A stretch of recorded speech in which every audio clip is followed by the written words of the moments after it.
Bismillahirrahmanirrahim. Assalamualaikum warahmatullahi wabarakatuh.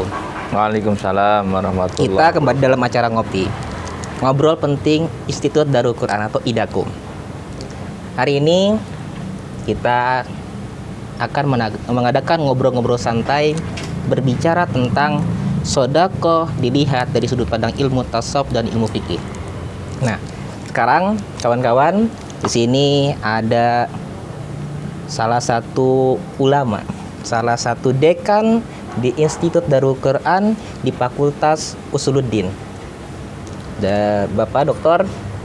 Muhammad Muallim, LCMA.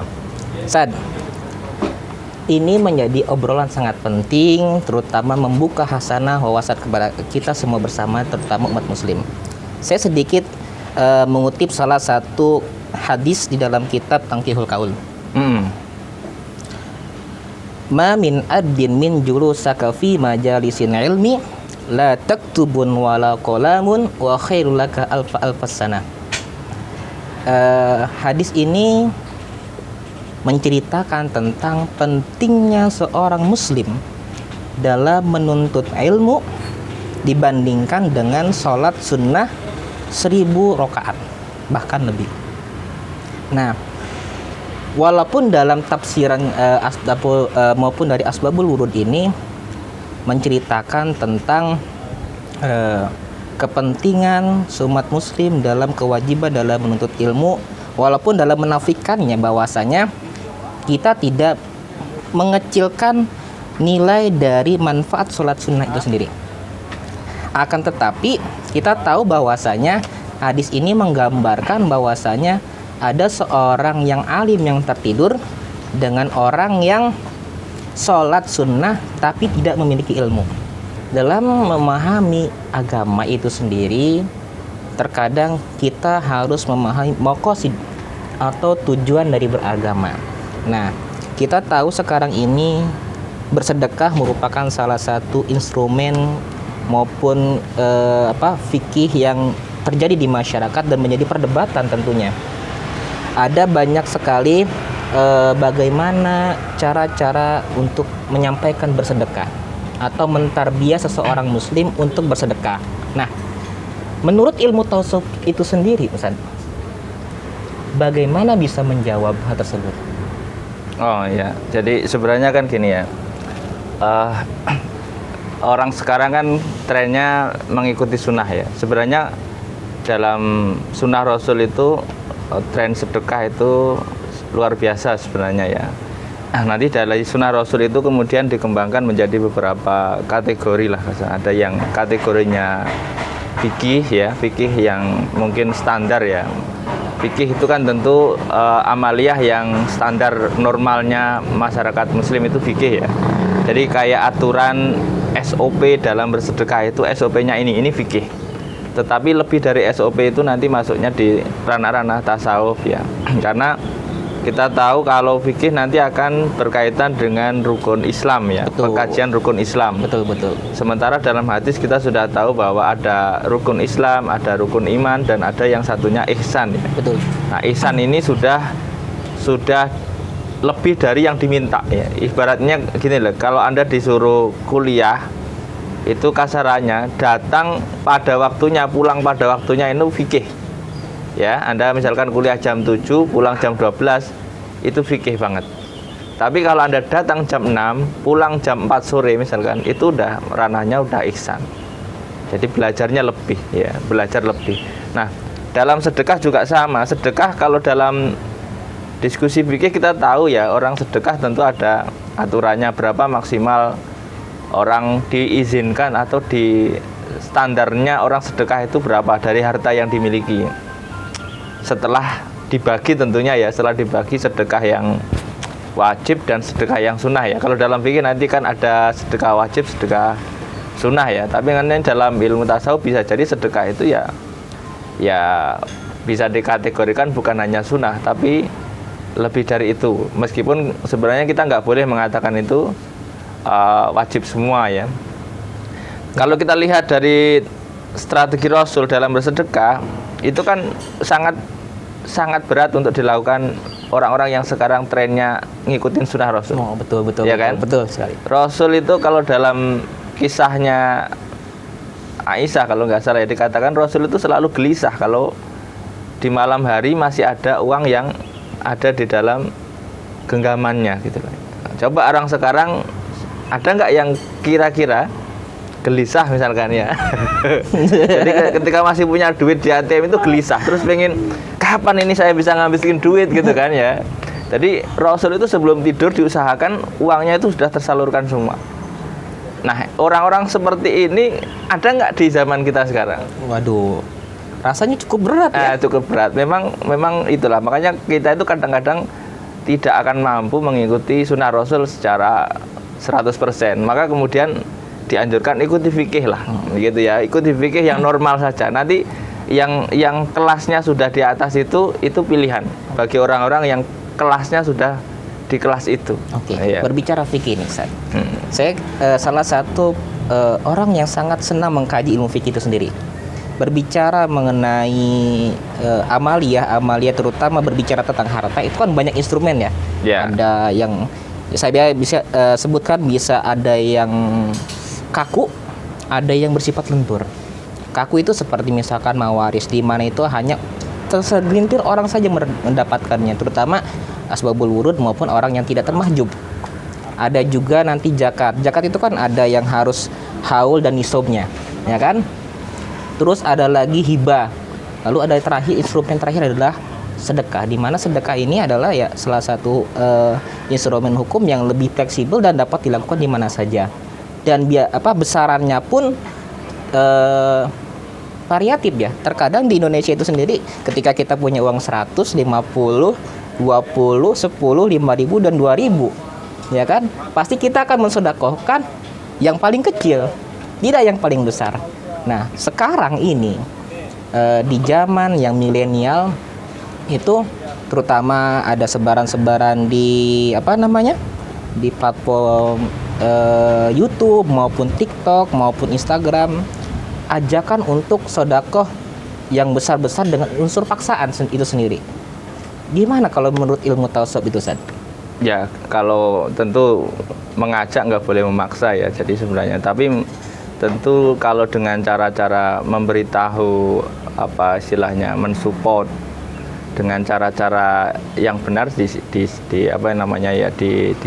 dibolehkan saja. Dalam arti gini, misalkan orang itu memang akan berat ya bersedekah yang agak gede kalau nggak terlatih ya. Kita semua lah normalnya orang di antara kita ini, coba angkat tangan lah siapa yang nggak suka duit. Ada nggak? Coba angkat tangan gitu ya. Jadi memang kita itu suka sama duit, tetapi kesukaan itu perlu dilatih untuk sesekali dianggap remeh lah. Ya, sesekali itu nganggap duit 100.000 itu anggap aja seperti duit 2.000. Kira-kira bisa nggak? Waduh. Belum ya? Belum. Karena biasa ngopi gitu ya. Iya. Nah, berbicara tadi mengenai paksaan bisa menjadi salah satu bentuk tarbiyah dalam mengajak seseorang terbiasa atau membuat attitude seseorang untuk bersedekah, ya kan? Lalu Ustaz memandangnya seperti apa itu?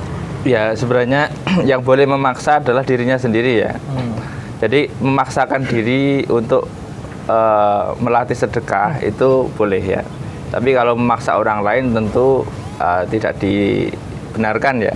Memaksa diri itu misalnya ya seperti yang selama ini terjadi lah. Mungkin ada orang yang seumur-umur itu nggak pernah sedekah gede, kasarannya gitulah. Coba nanti teman-teman yang lihat ini juga bisa dicek lah, seumur hidup itu pernah sedekah paling gede berapa. Itu pun sedekahnya biasanya karena terpaksa. Pertama terpaksa kan berarti apa? Dipaksa oleh keadaan biasanya. Kalau dipaksa oleh orang kayaknya hatinya nggak ikhlas. Tapi kalau dipaksa keadaan, misalnya contohnya ya ada terjadi ban bocor, atau misalkan ban bocor masih berapa sih, ganti ban 45.000 misalkan ya, atau mungkin kena tilang ya, anggaplah kena tilang itu sedekah lah ya ke negara misalnya. Maksimal kena tilang berapa selama ini misalkan gitu, paling di angka 200-300 ribu. Ada nggak yang lebih dari itu? Pernah nggak nyumbang musola sampai 1 juta misalnya, bagi yang masih misalnya ya, bagi yang biasanya itu cuman 2.000, itu pun kalau ingat di hari Jumat lagi kan gitu ya. Padahal tiap hari mungkin menggunakan tempat itu, menggunakan airnya, ya, bahkan menggunakan ikut ngecas HP di situ. Nah itu kasarannya kan untuk sesuai saja kasarannya belum imbang, maka perlu dilatih sesekali itu sedekah gede ya, entah berapalah ya. Kalau kata ulama-ulama yang ini, paling tidak itu dibuat iling-ilingan ya, apa buat kenangan gitu loh, bahwa kita itu pernah sesekali itu sedekah gede. Terserah lah, mau naktir teman sekampus itu bagus juga, misalkan dicoba gitu ya, meskipun air putih ya. Betul. Sekampus kalau air putih udah berapa tuh? Waduh. Anggap aja 700 mahasiswa. Antum sedekah airnya 1 gelas per orang. Oh, bisa dicoba itu ya. Nah, jadi ya satu sisi mungkin awal-awal akan terjadi namanya riya ya. Tentu kalau dalam tasawuf itu kan terlalu rumit ya. Jadi sedekah itu kalau ada riyaknya katanya nggak bernilai gitu. Kalau fikih kan nggak ngurus. Berarti kita ngajinya ihya ini. Ya jadi kalau kasarnya ngaji gitu. ihya ini luar biasa. Kalau di fikih nggak penting riak nggak riak, yang penting itu rukunnya jalan. sudah terpenuhi. Tapi memang riak itu akan hilang kalau kita terbiasa. Jangan sampai Anda berprinsip saya nggak mau riak kok, akhirnya nggak sedekah, itu keliru juga. Orang-orang yang tidak mau bersedekah karena takut riak itu sebenarnya riak lagi. Ya, jadi kayak mencari alasan aja. Jadi kriyayannya itu menjadi salah satu alasan dia untuk tidak sedekah malahan. Maka sebenarnya cara yang terbaik adalah apa? Udah jalan aja. Maka kalau Anda sering dengar Ustadz menyampaikan, udah lakuin aja, lama-lama juga ikhlas. Anda nggak bakal ikhlas di awal kali, nggak bakal. Anda sekolah pertama kali kira-kira ikhlas nggak? Enggak. Mesti kalau nggak kepaksa pengen nyari sesuatu. Tapi lama-lama kalau Anda nikmati, sudah sekolah itu ikhlas. Ikhlas apa? Nyari ilmu. Nah, Anda nyari ilmu tujuannya. Adapun nanti lulus cepat atau tidak, ya itu bagian dari dinamika kan gitu ya. Berarti hakikat dari sedekah itu sendiri melatih diri sebenarnya. Jadi orang kalau melatih diri, memaksa diri bagus. Tapi kalau dalam dunia pendidikan memang sesekali itu perlu dipaksa. Oke. Anda itu bisa jamaah, misalkan kan sudah rutin jamaah, itu nggak mungkin awalnya nggak ada paksaan. Orang-orang yang nggak pernah dipaksa dari kecil suruh jamaah, berat nggak? Berat. Tapi kalau di pesantren karena dipaksa tiap hari, akhirnya bel berbunyi itu lari sendiri. Itu karena apa? Sudah terbiasa. Sudah menjadi habit. Asalnya paksaan, lama-lama menjadi kebiasaan. Okay. Nah, yang penting jangan kemudian tiap hari dipaksa. Nah, kalau tiap hari dipaksa kok nggak sadar-sadar ya berarti ada masalah dengan ininya, kira-kira begitu. Itu kalau dari sisi-sisi yang ihsan ya, kasarannya begitu. Kalau dari situ saya lihat bahwasanya artinya ketika kita menerima apapun itu jangan melihat dari hasilnya, tetapi melihat maksud atau dari tujuan dari bentuk tarbiyah tersebut. Betul, Ustaz? Iya, kalau kita hasil ya tentu misalnya dalam beberapa catatan sahabat Nabi itu kan juga pernah komplain kepada Nabi kan. Wahai Nabi, kami ini orang yang tidak kaya kasarannya ya. Orang kaya bisa sedekah, bisa sholat sama abalia dan sebagainya. Kita itu nggak bisa. Lalu kan banyak cara ya untuk bersedekah caranya. Bahkan sampai Rasul mengatakan tabassumu kali akhi kasodakoh gitu kan. Saking dulu itu ada sahabat yang kasarannya untuk sedekah itu nggak punya. Ya, kadang kita itu perlu bersyukur di posisi ini. Zaman sahabat itu ada sahabat Nabi yang sampai nggak bisa sedekah. Sedekahnya sampai dengan senyum. Lah kok sekarang ada orang punya duit sedekahnya dengan senyum? Itu artinya apa? Apakah pengen tidak bisa menjadi orang yang bersedekah? Kasarannya gitu. Jadi kalau ada orang kok sedekahnya senyum-senyum, nah, tanyain ini mau jadi orang seperti apa gitu. Saya lihat gini, jadi dalam konteks sedekah dalam beramal itu dalam ilmu tasawuf ada tingkatannya. Ada tingkatan abid, ada tingkatan mukhlis, dan ada tingkatan yang selanjutnya lagi. Yang mungkin ketika kita seorang tokoh agama, seorang yang dipandang figur dalam agama, ketika mengajarkan kepada seorang yang abid, itu menjadi hal yang biasa, Ustaz.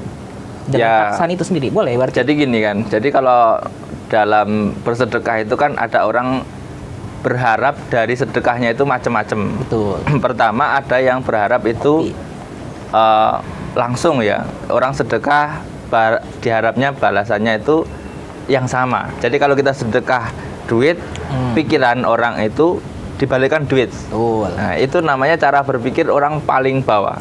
Nah, jadi kalau Anda bersedekah uang 100.000 dan berharap dibalas untuk 1 juta, ya itu boleh berharap. Tetapi itu harapan orang yang paling bawah, awam sekali.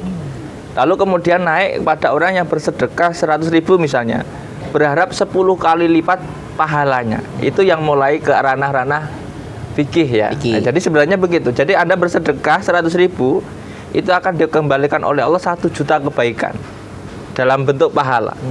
Ya itu fikih. Nanti naik lagi orang yang ihsan, orang yang bersedekah itu nggak berharap apa-apa kecuali ridhonya Allah.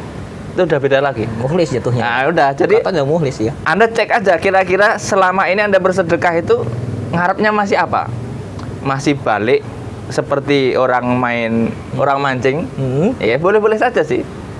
Nanti kan sesuai dengan prasangka kita ya. Jadi Allah itu akan memberikan apa yang kita sangkakan kepada Allah ya. Jadi kalau kita harapannya memang bentuknya duniawi ya seperti tadi ya itu bisa. Kalau saya mengkiaskan segini boleh nggak, Ustaz? Atau mempersamakan.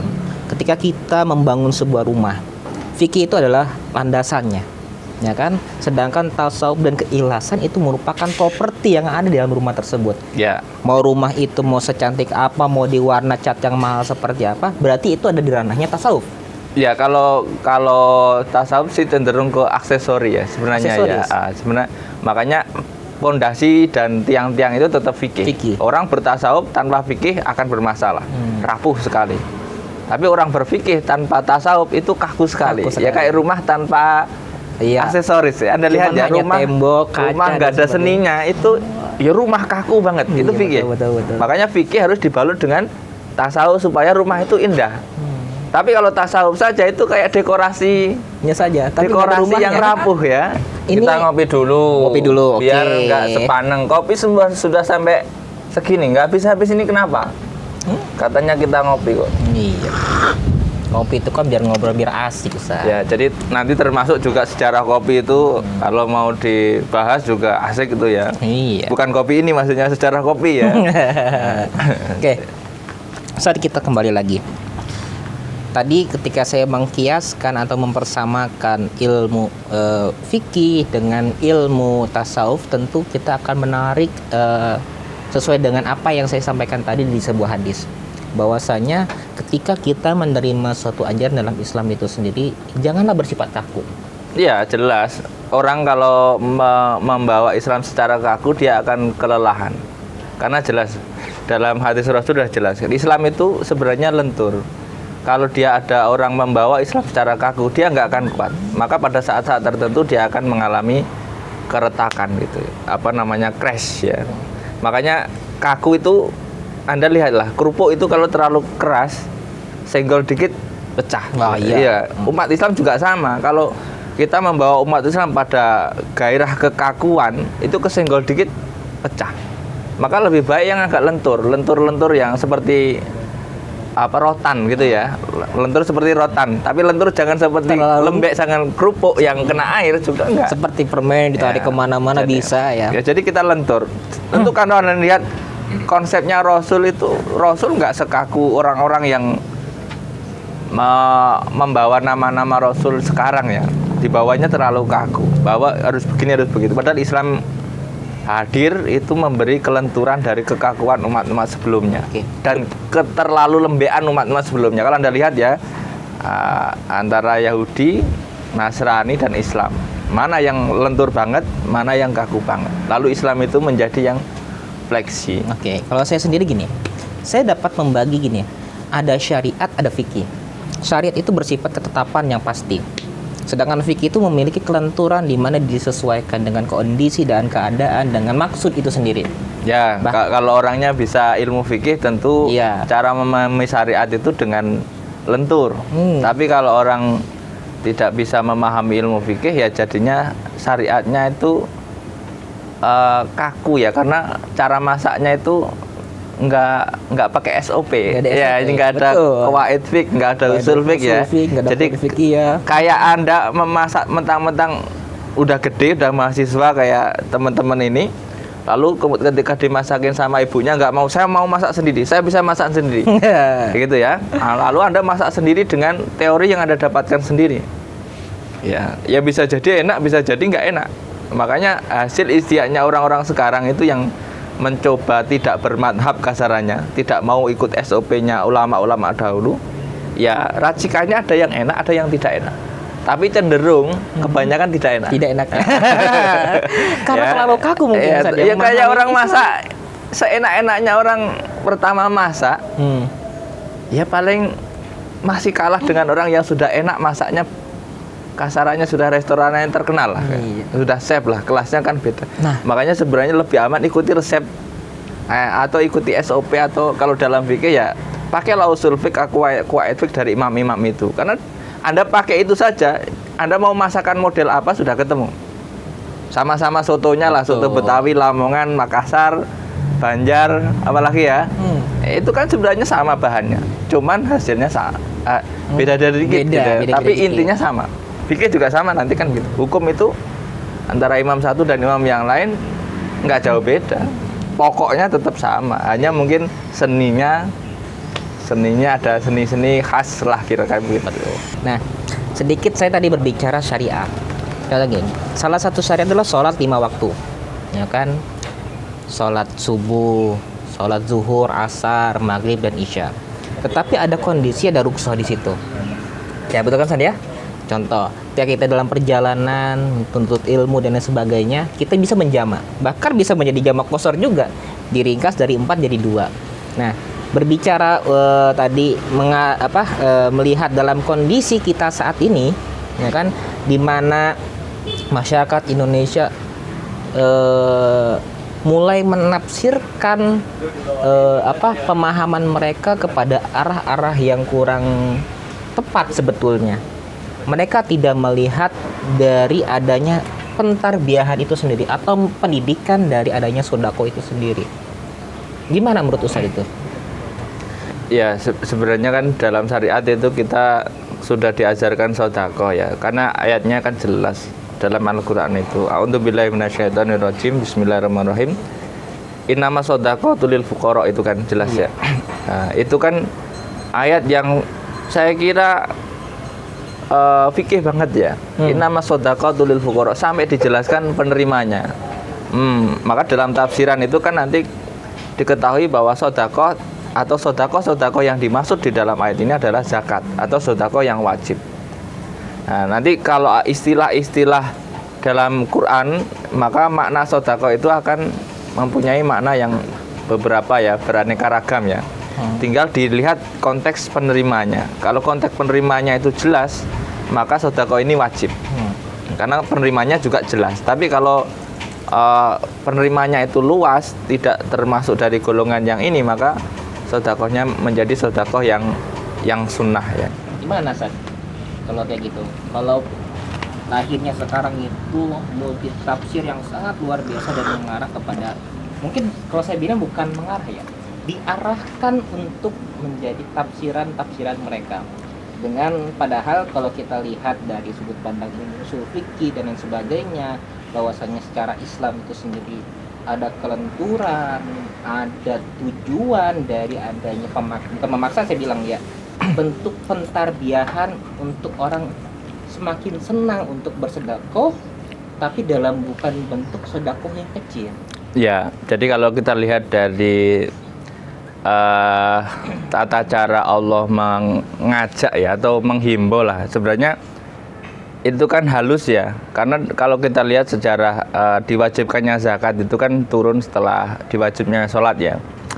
Orang itu kalau imannya sudah kuat, pertama dia mau melakukan yang diperintahkan. yang gratis dulu, yang tidak mengeluarkan uang. Dan semakin kuat nanti ditunjukkan dengan dia berani membayar. Ya contoh lah, kalian lah, kita semua nih. Iya, betul. Anda berani bayar kalau Anda punya kepentingan dan punya keyakinan, bukan? Oh, betul, Pak. Tapi kalau nggak punya kepentingan, nggak punya keyakinan, murah pun nggak bakal Anda lakukan. Kasarnya begitu. Termasuk apalagi yang masih muda-muda. Traktir, nah, kira-kira Anda dengan sukarela mentraktir itu kepada siapa? Pacar. Ya, misalkan orang-orang yang Anda suka kan mesti. Misalkan gitu kan. Nah, kecintaan kita kepada Allah itu sebenarnya bisa diambil dari sisi ini. Anda itu membuktikan kalau Anda cinta kepada Allah, itu buktinya mana? Bisa nggak Anda keluarin uang? Masa cinta kepada sesama manusia yang beda jenis ya? Beda jenis kelamin ya, kasarannya. Anda berani mentraktir, sekali makan kasarannya 100.000 habis pun nggak pernah mengeluh kan? 100.000 murah. Bahkan Anda hutang ya, kasarannya gitu. Rela hutang untuk pura-pura punya gitu kan? Saya punya Mastercard nih, ya, nah, kasarannya kartu gitu. kredit nih, ngajakin Nah, pacar ya. termasuk juga kepada Allah. Harusnya Anda pura-pura punya lah untuk istilahnya sodako untuk kepentingan Allah ya. Misalkan Anda ngisi kotak amal, ya nggak usah banyak-banyak lah, 5 juta misalkan gitu. Sesekali seumur hidup kan lumayan. Apalagi nggak hanya sekali, ya tergantung tentu 5 juta itu akan dibilang kecil bagi orang-orang yang uangnya itu nggak ada serinya ya. Yang triliunan itu 5 juta nggak ada nilainya. Tapi bagi mahasiswa yang kirimannya 1 bulan itu 1 juta misalkan atau nggak masuk akal ya 1 juta. Berapa kiriman sekarang itu? 2 juta ya? 2,5 juta misalnya. 2,5 juta dia mampu 1 tahun bersedekah ke masjid 5 juta. Udah hebat enggak ya? Itu udah hebat. Maka sebenarnya kita perlu mencatatkan sejarah bahwa kita itu pernah.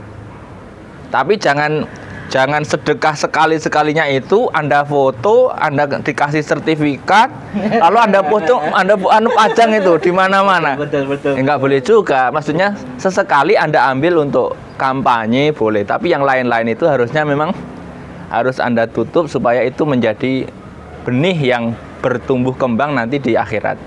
Maka dalam aturan sodakoh itu kan nanti akan ada banyak perdebatan ya. Apakah mana yang lebih afdol, terbuka atau tertutup? Artinya terlihat atau tidak terlihat. Sodakoh yang sirri atau alaniyah gitu ya. Dan dua-duanya penting. Nggak boleh Anda siri terus, nggak boleh alaniyah terus. Maksudnya gini, kalau Anda siri terus, orang lain nggak tahu. Sedekah itu jangan-jangan nggak wajib, karena nggak pernah ada yang ngasih contoh. Tapi kalau Anda terang-terangan terus, jangan-jangan amaliyah Anda itu habis karena kemakan oleh riak tadi. Maka untuk mensiasati itu sesekali terbuka, sesekali tertutup, atau beberapa kali terbuka, beberapa kali tertutup gitu. Maksudnya jadi supaya itu terlatih. Saya kira kalau kita sudah terlatih nanti itu sedekah itu nggak mikir. Kayak orang beliin kopi lah, kasarannya gini lah. Orang itu kalau udah ini kopi kan harganya berapa? 15.000 misalnya ya. Kalau orang sudah cinta sama kopi ini, nggak usah dipikir, nggak usah dibandingkan dengan kopi di sebelah sana yang harganya 2.000. Tapi kalau masih ya nggak apa-apa gitu ya. Kalau lagi cinta sama kopi ya kan. Ini baru sama kopi itu. Sampai Papua pun dikejar ya saja. Ya kira-kira pokoknya gitulah. Orang itu kalau sudah cinta berani bayar. Nah, berbicara ini, sekarang sodako dilihat dari sudut pandang riyadhah. Ya itu tadi. Jadi bukti kesungguhan sebenarnya. Jadi seorang berani bersedekah itu karena berani membuktikan kesungguhan. Padahal hakikatnya ke situ ya, bukan hakikatnya. Finishnya adalah dia itu menjadi orang yang mukhlis dan terbiasa mungkin ya. Tapi harus diawali dengan bukan pemaksaan ya. Standar ya sebenarnya. Standarnya kan di zakat tadi sebenarnya. Di standarnya itu zakat. Zakat itu kan hanya maksimal zakat yang gede itu kan 5% ya. 5% itu pun di pertanian ya. Zakat paling gede itu 5%. Rata-rata 2,5%. Maka 2,5% itu sebenarnya sangat kecil sekali. Kasarannya lah dari teman-teman yang mungkin tiap bulan itu kirimannya 2,5 juta ya. 2,5% itu cuman di angka 25.000 untuk 1 juta. 2,5 Ya, 2,5 sekitar 60.000 lah, 65.000. 65.000 itu Anda bawa ke Starbucks. Sebut merek ya. Ya, nggak apa-apa. jadi kalau Anda bawa ke sana kira-kira itu satu gelas dapat nggak? Nggak dapat loh sebenarnya. Ya. Kasarannya begitulah. Sebenarnya kecil kan?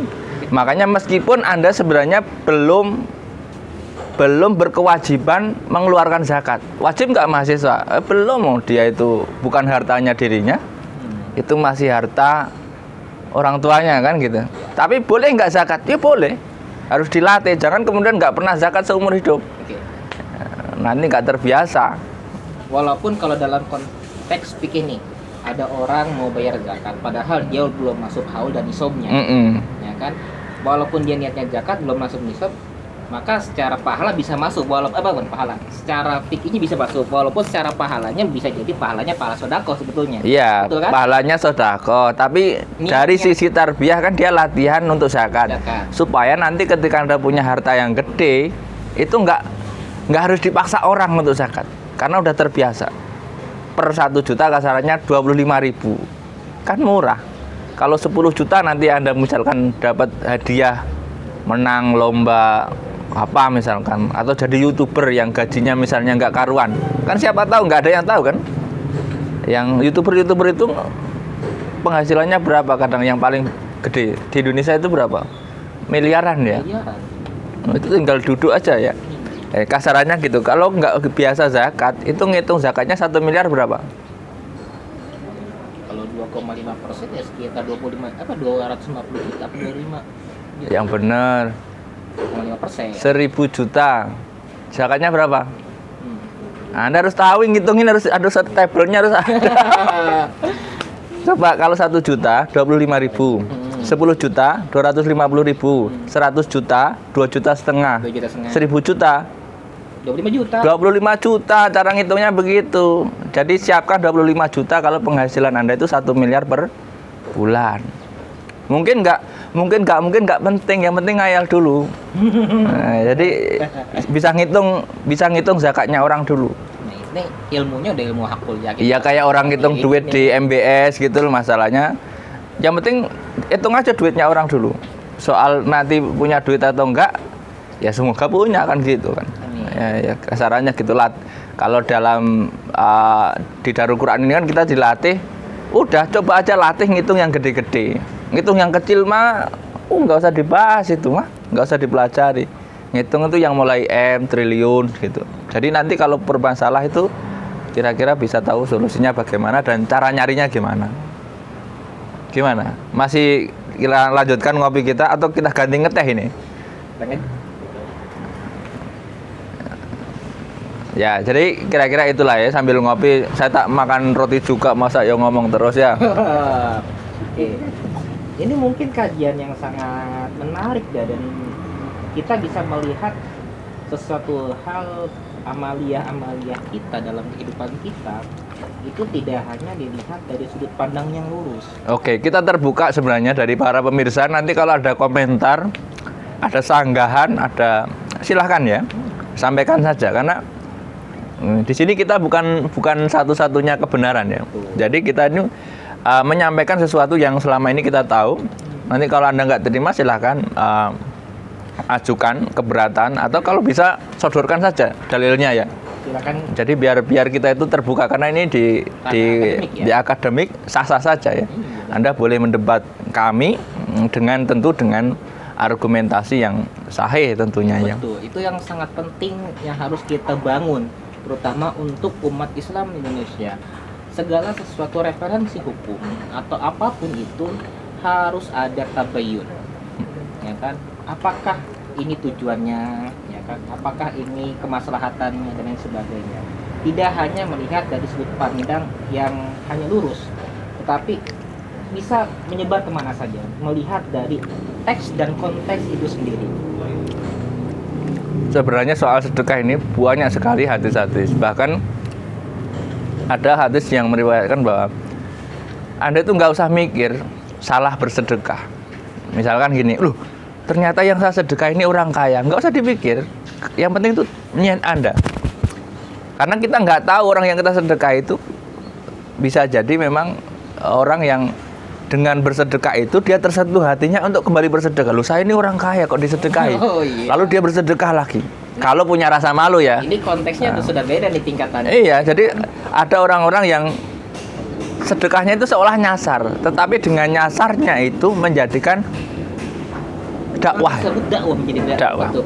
Kalau kita sedekah kepada orang fakir miskin, tentu dia akan digunakan untuk kebutuhannya, ya. Tetapi kalau kepada orang kaya diharapkan itu dia tersindir. Nah, Anda itu kaya masih nerima sedekah saja. Jadi kalau ada orang-orang suka ditraktir, itu tandanya dia belum lepas dari kemiskinan ya. Jadi kalau Anda pengen jadi orang yang tidak dianggap miskin, harus banyak mentraktir. Ya, banyakin mentraktir. Jangan suka ditraktir. Banyakin mentraktir. Ya, itu konsep ya. Jadi kalau Anda dikit-dikit traktir saya dong, itu nggak pas. Kalau bisa saya traktir sekarang misalnya, atau beberapa hari ke depan. Walaupun kita nggak punya duit ya. Ya jangan. Oke, saya kira pembahasan ini nanti akan kita lanjutkan pada kesempatan yang akan datang. Kalau misalkan Santai saja. emang ini obrolan asik ya kan, ngobrol Ya. asik dan banyak rekomendasi dari kawan-kawan, bisa juga nih masukkan tema-tema yang kira-kira Oke. boleh kita obrolkan lagi gitu. Ya, kita bisa ngobrol apa saja. Yang penting kalau nggak sesuai silahkan lah Anda counter dengan Betul. argumentasi yang logis lah, dengan logika sederhana paling tidak ya, logika yang benar ya. Jangan logika pokoknya. Kalau logika pokoknya ya mohon maaf kita nggak bisa Logika diskusi. katanya. Oke, saya kira cukup ya. Cukup. Kita akan lanjutkan ngopi kita, tapi secara ini ngopinya diberhentikan dulu. Ngobrol penting idaku sementara kita tutup sampai di sini, dan kita akan lanjutkan ngopi secara Real syariat ya. Syariat. Ya, baik. Oke. Ya, nanti silahkan ke idaku dan ada kopi ini. Tentu dengan tidak gratis. Kalau Anda berharap gratis, tentu itu bukan konsep yang sudah kita bicarakan. Kalau bisa Anda datang ke sini itu mentraktir kami dan teman-teman yang ada di sini. Bye bye. Terima kasih. Walaupun minkum. Wallahumma afiq. Assalamualaikum warahmatullahi wabarakatuh.